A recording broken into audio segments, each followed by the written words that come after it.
Niğde'nin Çağdak köyündeyiz. Andezit basamak yapıyoruz. Yapacağımız yer burası. Basamakları çıkacağız. Şurada bir döşeme var. Buradaki basamağa da çıkacağız. Bakın dikkat ederseniz rıhların altına kalekim sürüyorum. Andezit'te basamak yaparken rıha basamağa kalekim sürün arkadaşlar.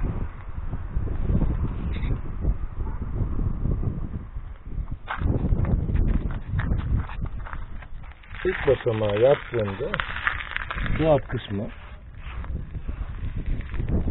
harç sürmek çok faydalı. Takozları söktüğümüzde, taşları söktüğümüzde bu harç rıhı tutacaktır arkadaşlar.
Nihayet bitti.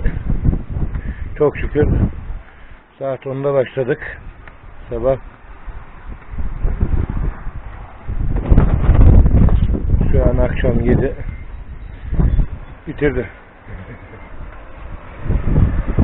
İdris'cim silmemişsin. Macunlarına iyi bakalım.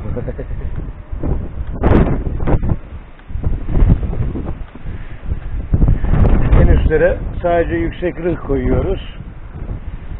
Buraya fayans yapacaklar.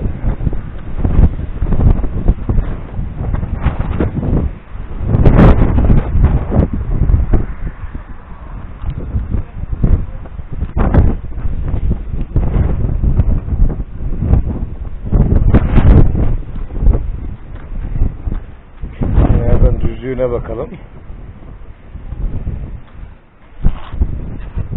Her iki kenardan da ip gibi. Şuradan da şöyle baktığınızda anlarsınız zaten verilen terazinin nasıl olduğunu.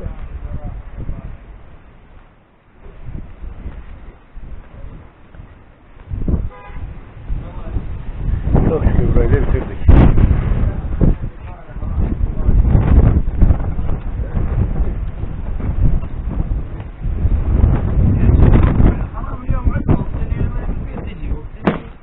Bülbül esma atıldı.